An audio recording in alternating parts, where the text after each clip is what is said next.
course, it's the Monte Carlo Rally, and this year, what a rally.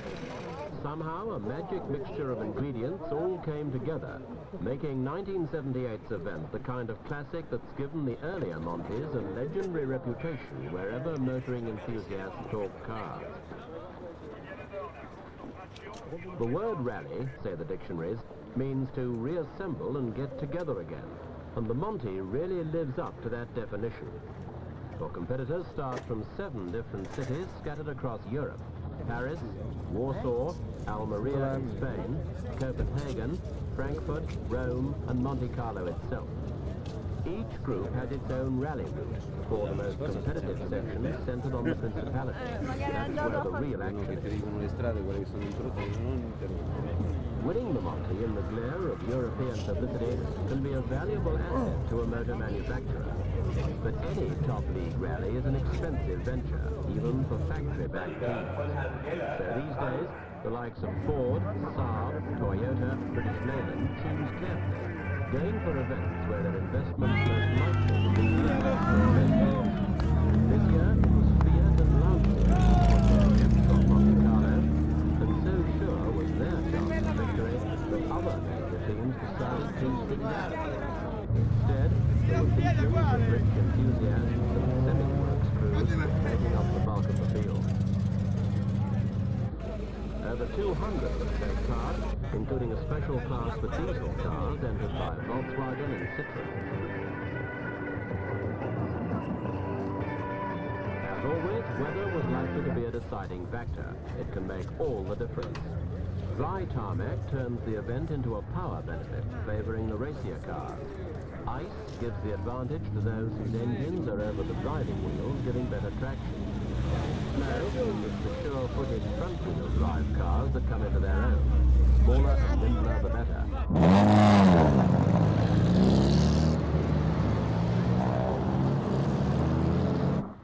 Monaco.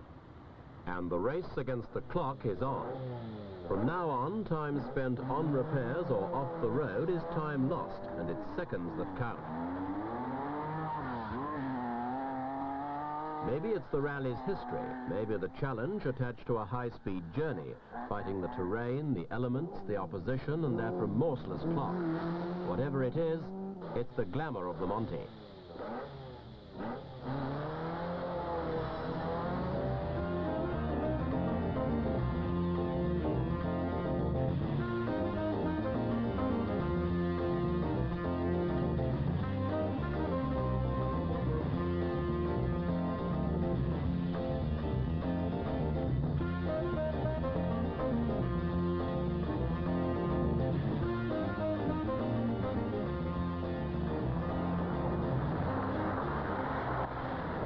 Roadside service for the Citroën of Christine Dacremont.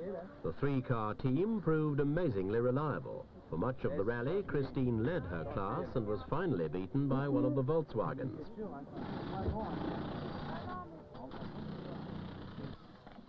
From the start, snow and ice was the big enemy, making emergency changes of direction a risky business.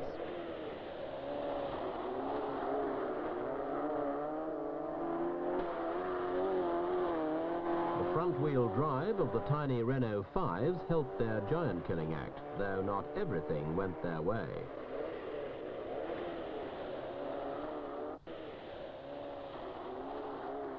Incredibly, the opening section saw the Renaults snatch the lead from powerful Lancias and the army of Fiats. Opels were chasing the Group 1 category for almost standard cars. For those who did fall by the wayside, help was at hand, and the St. Bernard was to prove all too appropriate in the conditions that were to come. In the mountains, grip was even harder to come by.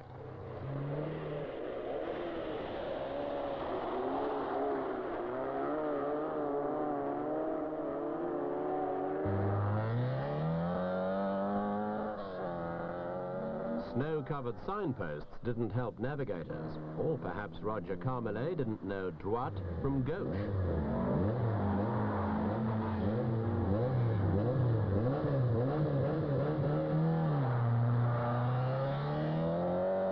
Conditions were were really upsetting the apple cart. Outright speed was playing only a minor part, with Bernard Denis and his teammates finding the 235 brake horsepower of their Fiat only embarrassing. And Lancia had expected to be taking part in a two-horse race. In fact, it was proving more of a competition between tortoise and hare, with the little Renaults coming off better in the battle for grip than all-out racers like the slippery style.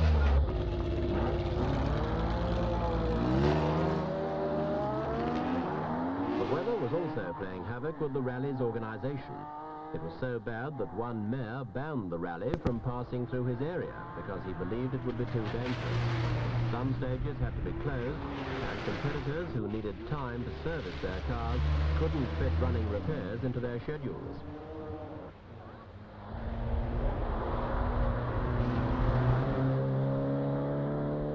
In past years, when the weather has been foul and organisation has been disrupted, crews have been upset and dissatisfied.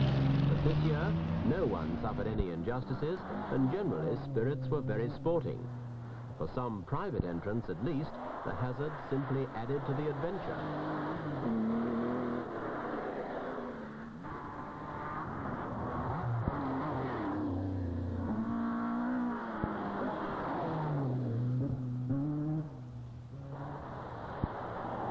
That would reduce commuters to a crawl barely daunts the rallyman.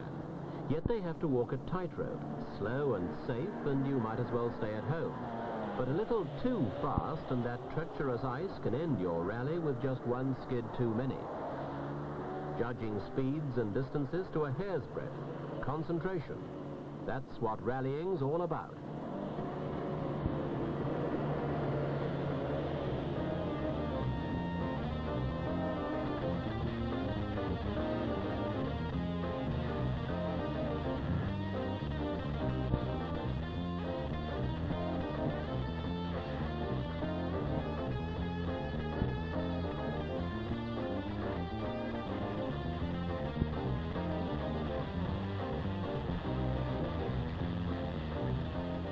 The favourite to win, Sandro Munari, was out. His co-driver had operated his accelerator with a wire strung through the car's back window, but finally the engine seized. The remaining Lanciers, including Fulvio Bekele's, were trying everything to get on top, playing with all manner of tyres to put their power through to the tarmac. The Fiat of Jean-Claude Antouet. Michel Mouton's Stratos. While the remaining 100 top crews slithered their way through the Alps, the big talking point on Radio Monte Carlo was Jean-Pierre Nicolas, a French professional driver who hadn't landed a works drive for this year.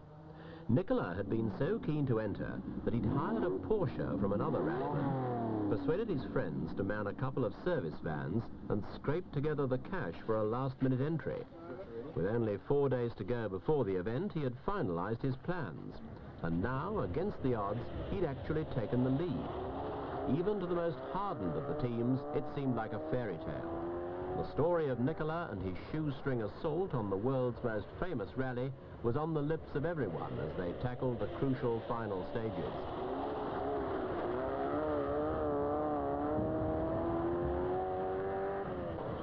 After the snow plows goes Androuet's Fiat.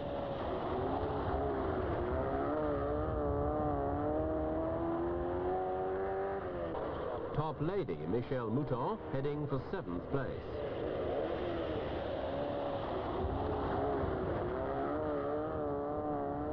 The Spanish-entered Fiat of Servia Salvador.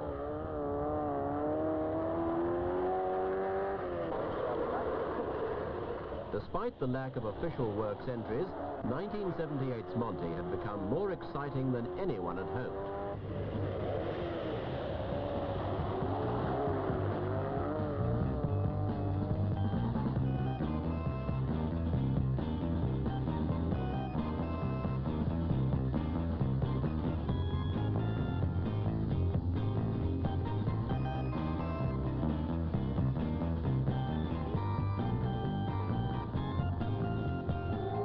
final night, and the French champion Guy Fréquelin takes his tiny Renault to a popular third place.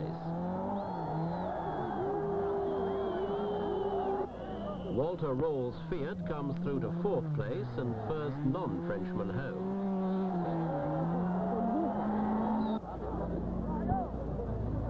Kelly braves a battery of flash guns. The similar Stratos of Michelle Mouton wins her the second Monte Ladies Trophy of her career.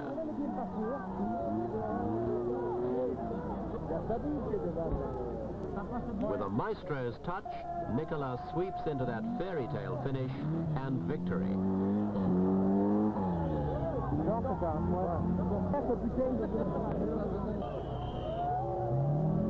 Second place to another French Renault 5 in the hands of Jean Ragnotti. And Monaco couldn't have been happier with the results. In the face of an Italian steamroller from world champions Fiat and Lancia, who'd won the previous 3 years, it was a Frenchman who took top honours. In fact, the first private entrant to do so for 22 years. And it had been no easy win. For Nicolas and co-driver Jean Todt, theirs was a triumph of skill and determination, the very qualities of which rallying heroes are made.